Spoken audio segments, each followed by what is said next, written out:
Assalamualaikum warahmatullahi wabarakatuh. Halo guys, kita ada di gubuk Mbah Banyu. Assalamualaikum. Waalaikumsalam warahmatullah. Waalaikum Mbah. Waalaikumsalam warahmatullah. Silakan masuk sini dulu, duduk sini. Ya. Mari masuk, masuk sini. Rupanya ada perlu ini ya. Iya Mbah. Jauh kebunnya Mbah. Oh, iya memang. Nah kesini itu 2 kali lapar baru tiba di gubuk Mbak ini. Iya Mbah. Iya. Memang sudah beginilah tempatnya Mbak nak. Lihat ini ya temannya Bapak ini, temannya Mbak ini lampu, Temannya Mbah senter. lampu. Ini temannya Mbak di gubuk ini. Dengan sebenarnya Mbak ini ada 2 Mbak. Ada 2 Mbah. Iya, satu siapa? Yaitu Allah Subhanahu wa Ta'ala. Oh. Sehingga Mbak di sini ya tenang-tenang saja, biasa-biasa saja. Mbak di sini juga mencari rezeki nak. Oh iya Mbah. Lagi corona begini kan. Oh corona lagi nak. Iya. Insya Allah nanti Mbak jelaskan, tapi Mbak jelaskan ini hanya pencegahan saja nak. Nah, yang kedua, karena Mbak ini petani kakao, insya Allah nanti Mbak jelaskan juga. Oh gini Mbah, kedatangan saya kemari, saya bawa surat dari orang tua, mau minta ilmu sedikit, pengalaman lah. Wah, Dan bermanfaat Mbah ini. Mbak curiga ini dari Soima ini. Soima Mbah. Iya. Soima yang di TV itu? Oh, bukan itu Soima maksud Mbak ini sosial. Ya, makmur lah. Oh, saya kirain di anu Mbah. Oh iya. Di TV. Iya, insya Allah. Oh iya. Karena Mbak masih repot, mari kita jalan-jalan ke kebunnya Mbak ya. Oh iya Mbak. Nah, mari nak. Silakan. Mari nak, ikut Mbak.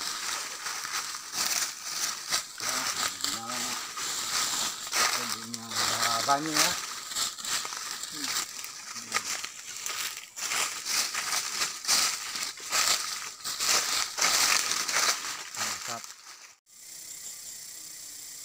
Assalamualaikum warahmatullah.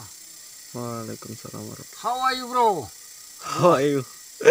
Sekali-sekali sombong dong. Iya Mbah. Sudah Mbak sudah terima tadi. Udah Mbah. Ya sudah. Mbak sudah terima. Alhamdulillah. Mudah-mudahan Mbak paham. Ya. Ya jadi nanti Mbak maksudnya Mbak ini ya Mbak cuma menyegarkan saja. Jadi kalau masalah corona ini nak, kalau Mbak lihat semakin marak. Tapi kalau dikerjakan nak sebetulnya mudah saja itu nak. Itu kerjakan saja perintah Allah, jauhkan larangannya Allah. Iya. Iya. Sehingga terus perbaiki hablum minan nas, jangan lupa hablum minallah. Jadi Mbak pesan sama nak, mudah-mudahan hablum minan nas ini tetap baik-baik saja. Jadi kalau seperti Mbak ini, hablum minan nas ini bukan Mbak itu membenci kepada non Islam, tapi di situ biasanya kalau Mbak silaturahmi disuguhkan makanan-makanan sehingga Mbak itu pikirannya aneh-aneh. Padahal kalau dipikir hanya 2 saja itu. 2 Mbah. Ya. Yaitu pertama kita menyembelih hewan dengan nama Sang Kuasa. Iya. Agar hewan tadi tidak siksa dia, tidak menderita dia. Yang kedua, yang untuk masak. Nah, yang untuk masak ini seperti kriuk atau belanga katanya. Itu biasanya ini peraturan di Islam. Itu itu digali tanah sekitar 1 siku atau tanah itu digosok di kriuk tadi atau belanga tadi untuk masak. Itu baru dikatakan dia sah untuk Islam. Bukan Islam itu memerintahkan pada non Islam. Tidak gitu. Nah, Islam itu tidak pernah mengajarkan bahwasanya makanan itu, ya pikiran saya aneh-aneh begitu. Nah, tidak begitu. Tidak boleh sama sekali Islam membenci makanan. Padahal kalau dipikir hanya 2 itu saja. Nah, jadi hablum nas itu kita harus jalani itu. Karena itu juga ciptaan Allah semua. Yang ada di atas bumi, yang ada di dalam bumi, dan isi bumi ini semua ciptaan Allah. Tunggu sekali waktu Mbak akan jelaskan. 3 faktor, 3 masalah. Pertama, Allahu Akbar. Yang kedua, kekuasaan Allah. Yang ketiga, utusan Allah. Melengkap itu semua di dalamnya. Nah, ini sudah bicara tasawuf. Dan ini Mbak tegaskan, nah, Mbak sedih melihat suasana yang ada sekarang ini. Tidak usah gontok-gontokan, tidak usah prasangka-prasangka. Memang prasangka itu setiap manusia pasti punya prasangka, tapi itu bukan menjadi prinsip. Coba lihat saja ya, orang-orang yang punya kewajiban untuk menangani virus corona ini, nah, cukup menjadikan masalah apa? Masalah hati. Masalah hati itu karena menanggung keluarganya. Padahal itu menanggung nyawa. Baru kita santai-santai, kita berbuat seenaknya. Ini bukan nasihat ini, tapi ini menjegarkan. Yang Mbak sampaikan ini hanya menjegarkan. Siapa tidak prihatin? Kalau semua sudah beriman kepada Allah, beriman kepada Tuhan, virus corona ini ada yang punya. Nanti kalau dia datang mengganggu, dia tidak akan mampu lagi. Kalau dia tidak mampu, dia akan melapor kepada yang punya. Ya Allah, ya Tuhan, saya tidak mampu menggoda ini. Karena si A, si B, dia telah ingat kepadamu, ya Allah. Dia telah mengingat kepada Tuhan. Jadi saya tidak mampu, jadi saya kembali. Di mana saja begitu akhirnya Allah angkat semuanya. Kalau Allah sudah angkat, hablum minas jalan. Hati-hati. Allah ciptakan manusia dan jin, bukan jin menyembahku, kata Allah. Ingat. Nah, sekarang nak, yang kedua tadi titipan dari orang tua Mbak, ya. Iya. Maraton saja ini Mbak ya. Maraton saja ini nak ya. Yeah. Mbak Banyu ini sebenarnya memang Mbak Banyu ini hobi menanam atau nandur pohon kakao. Karena kakao ini hitung-hitungannya pas dengan pikir dan hati Mbak ini. Pertama nak ya, Mbak ini selalu kalau menanam ini sekitar 1 hektar. 1 hektar itu berarti 100 kali 100 nah. Kalau kita menanam 3 meter,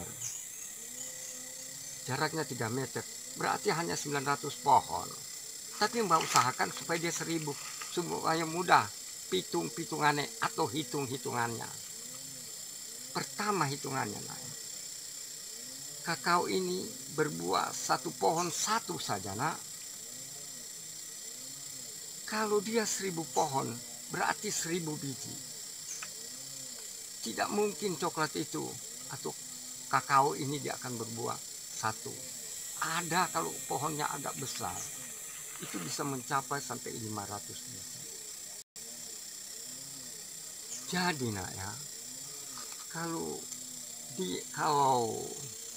1000 biji di dalam 1 kilo 25 biji dibahagi 25 biji berarti 40 kilo nak.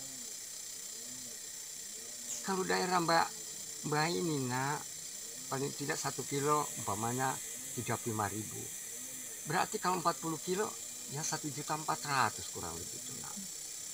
Itu baru satu. Jadi kalau dua ya sekitar 3 juta. Bla bla bla bla gitu. Ya. Jadi wah, kintal kebun saya hanya setengah hektar. Taruhlah hitung 2. Yang penting dirawat. Iya, Mbah. Ya. Terus di sini lagi pertanyaannya lagi. Kenapa Mbak ini kok dibawa pohon kakao ini kok daun-daun yang kering kok dibiarkan? Ini Sengaja. gini nak ya, pesan sama orang tua anak Iya, Mbah. bahwasanya memang ini Mbak sengaja. Sengaja, Mbah. Karena Mbak ini bukan teori, praktek. Jadi kalau umpamanya daun coklat ini kan dia menutupi akar-akar serabut. Karena pohon coklat ini, pohon kakao ini dia akar serabut. Jadi kalau ada pembasmi rumput mengena akar serabut tadi, maka batang pohon kakao ini akan pecah-pecah. Kalau dia sudah pecah-pecah berarti dia sudah kesenggol obat tadi. Yang kedua, tidak boleh dia kena asap. Asap berlebihan. Dia pecah-pecah juga. Dan kita petani mengharapkan, kenapa saya sudah pupuk? Kenapa saya sudah rawat? Kurang buahnya, tidak berbuah. Ya karena itu tadi. Sudah ada virus yang masuk ke dalamnya. Sehingga gagal panen atau apa di situ.